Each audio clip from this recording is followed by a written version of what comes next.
De pequeños, bueno, y no tan pequeños, al escuchar la palabra enfermedad, ¿en qué pensabais o en qué pensáis? Yo de pequeñito, gracias a Érase una vez la vida, ese maravilloso programa infantil, lo que pensaba era que bichitos pequeñitos, maliciosos, entraban en la célula, la destruían, se apoderaban de ella y luego iban a colonizar a otras células.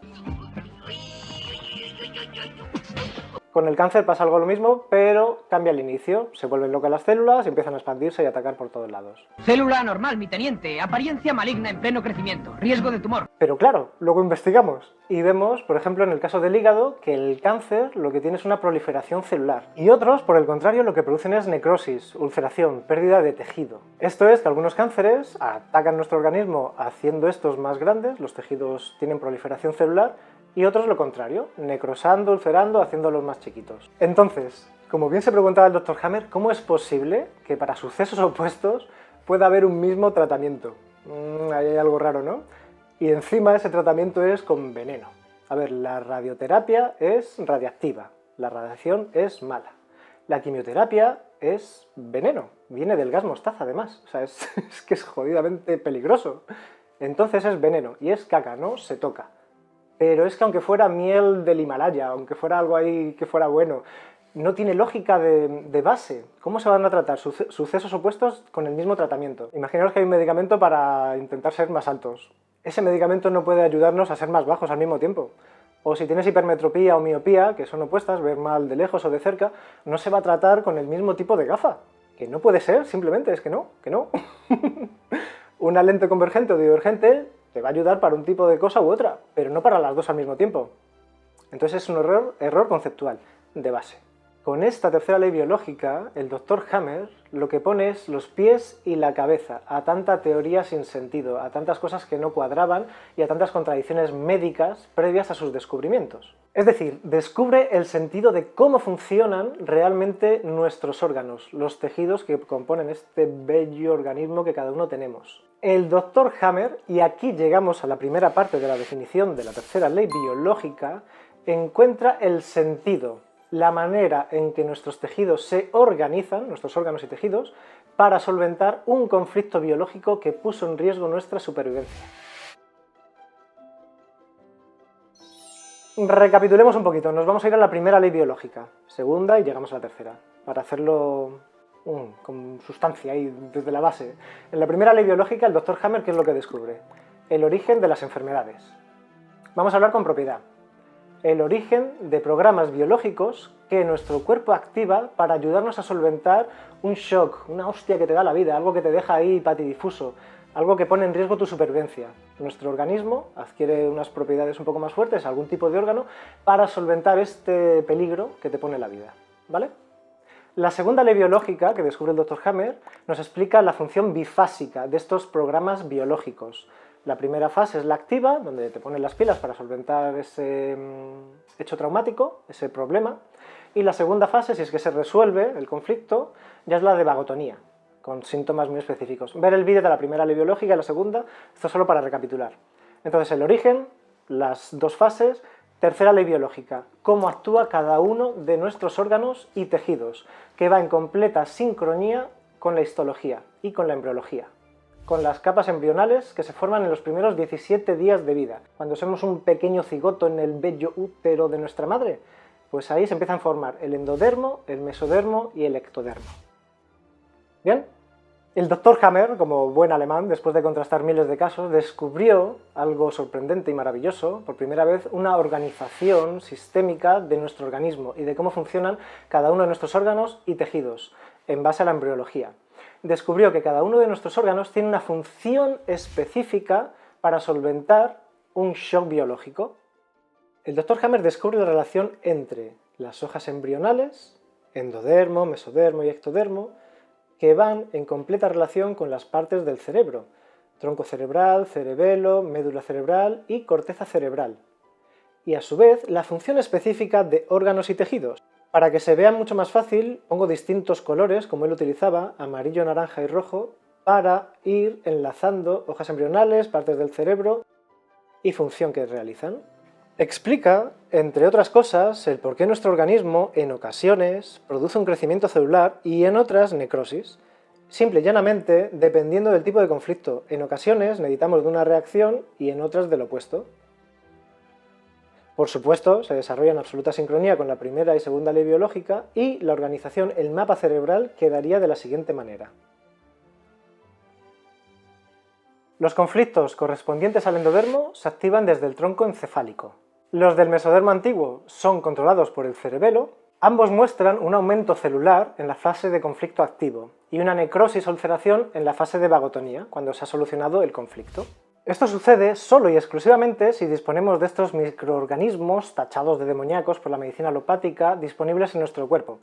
Si os habéis atiborrado de antibióticos, por ejemplo, pues no dispondréis de estos hongos, bacterias, micobacterias que descomponen el material sobrante para luego excretarlo. Y entonces lo que el organismo hace es encapsularlo, encapsular el tumor. Y ahí se queda.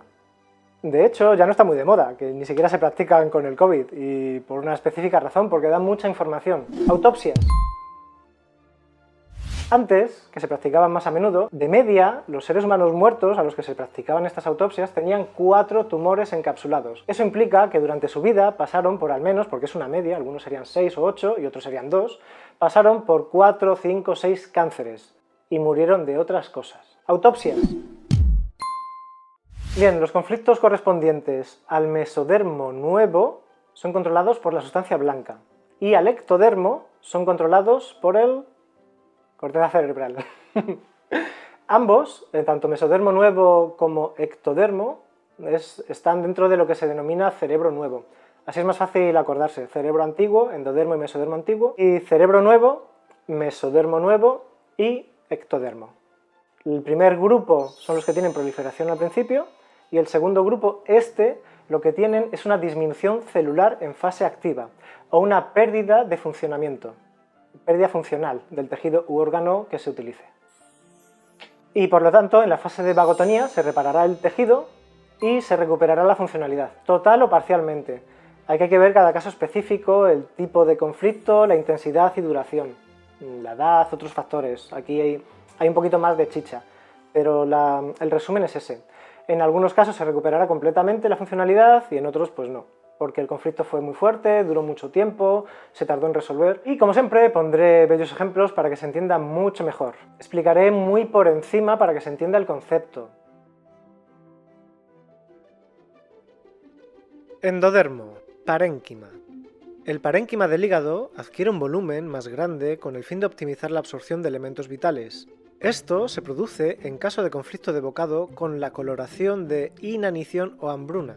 Este es un miedo arcaico de morir de hambre, por extensión, temor de carecer de algo vital. Este está formado por la capa embrionaria endodérmica, por lo tanto será controlado por el cerebro antiguo, más concretamente por el tronco encefálico.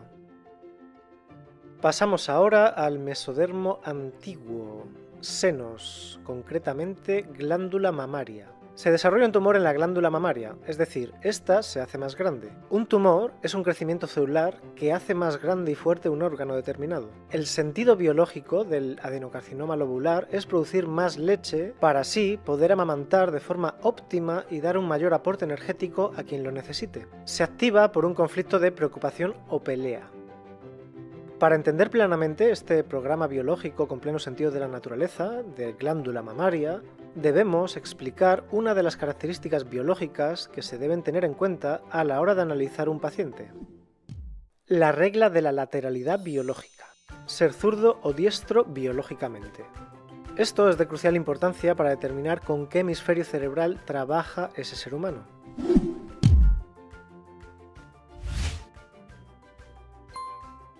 Si el tumor se desarrolla en la mama izquierda y la mujer es diestra, entonces tenemos un conflicto de preocupación o pelea con o relacionados con la madre o el hijo. Incluso un conflicto de nido, preocupación por la casa o una parte de ella, por ejemplo el cuarto de los niños. Y si la mujer es zurda, el conflicto de preocupación o pelea normalmente es con la pareja. Potencialmente puede ser con cualquier persona que no sea madre e hijos. Este conflicto además tiene un contenido sexual.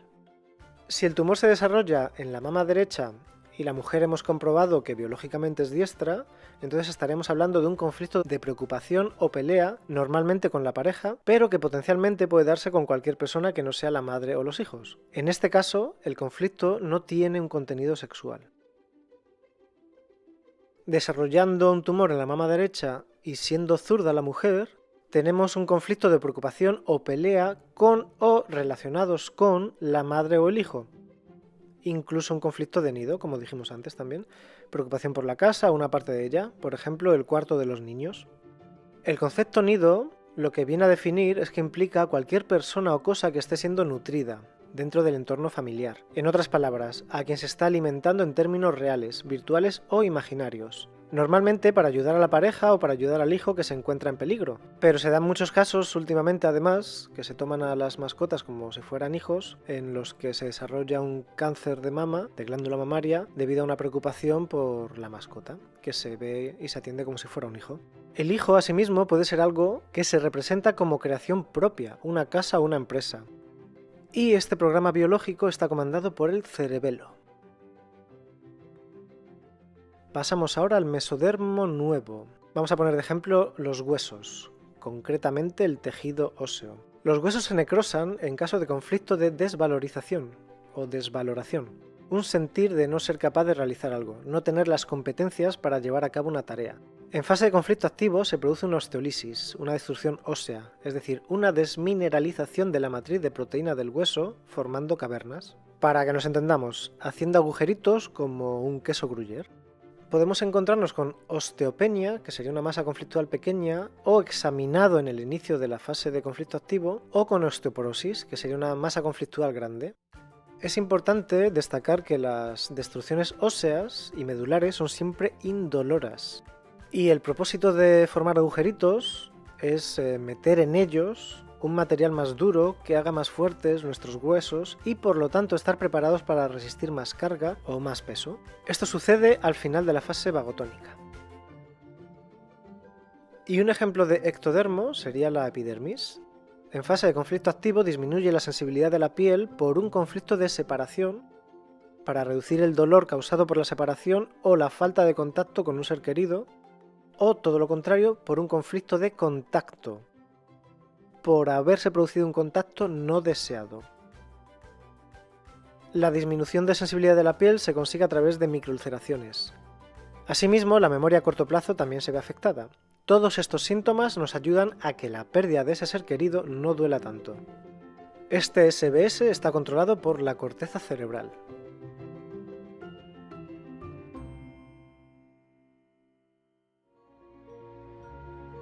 Como vemos, gracias a esta ley biológica descubierta por el Dr. Hammer en el año 1987, que hace ya un ratito de eso, podemos ordenar todas las enfermedades según su pertenencia a las capas germinales, comandadas por las distintas partes del cerebro.